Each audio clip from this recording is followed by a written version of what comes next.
DJ निरोध DJ निरोध DJ निरोध डीजे निरोध किसा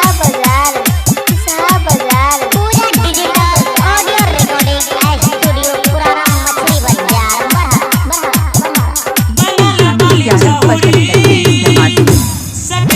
सेकंड हैंड माल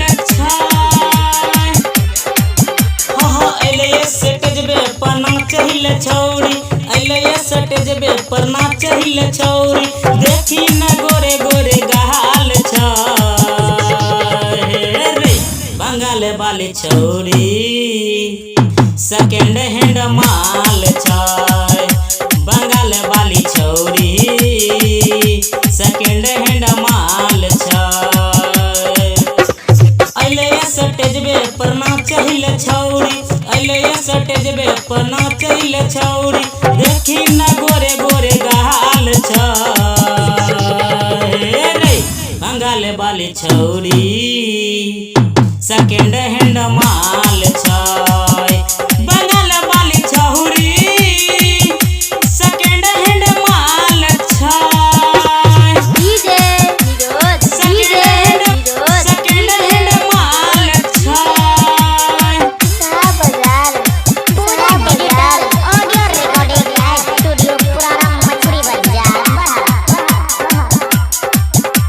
बंगाल वाली छौरी सेकंड हैंड माल छ सेकंड हैंड माल छ हो होटबा में लाली लगाई के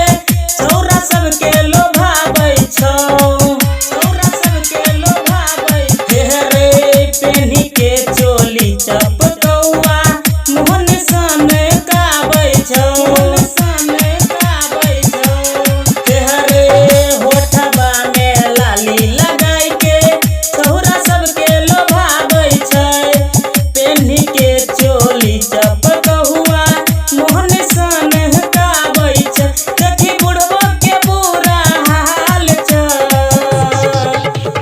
रे बंगाल वाली छौरी सेकंड हैंड माल छ बंगाल वाली छौरी सेकंड हैंड माल छ डीजे निरोध डीजे निरोध डीजे सेकंड हैंड माल छ बाजार किसा डिजिटल ऑडियो रिकॉर्डिंग स्टूडियो पुराना मछली बाजार बंगाल वाली छौरी सेकंड हैंड माल छ सेकंड हैंड माल छ हे रे आइलो ये बंगाल से न चले छोरिया बिहार रे हाँ गायक गोपाल दीवान कर देते बुरा हाल रे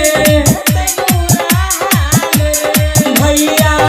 आइले ये बंगाल से न चले छोरिया बिहार रे गायक गोपाल दीवान कर देते बुरा हाल रे राइटर बिरजू बिट्टू के महाल छ रे बंगाल वाली छौरी सेकंड हैंड माल छ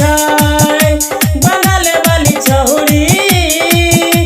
सेकंड हैंड माल छ पूरा डिजिटल ऑडियो रिकॉर्डिंग स्टूडियो पुराना मछली बाजार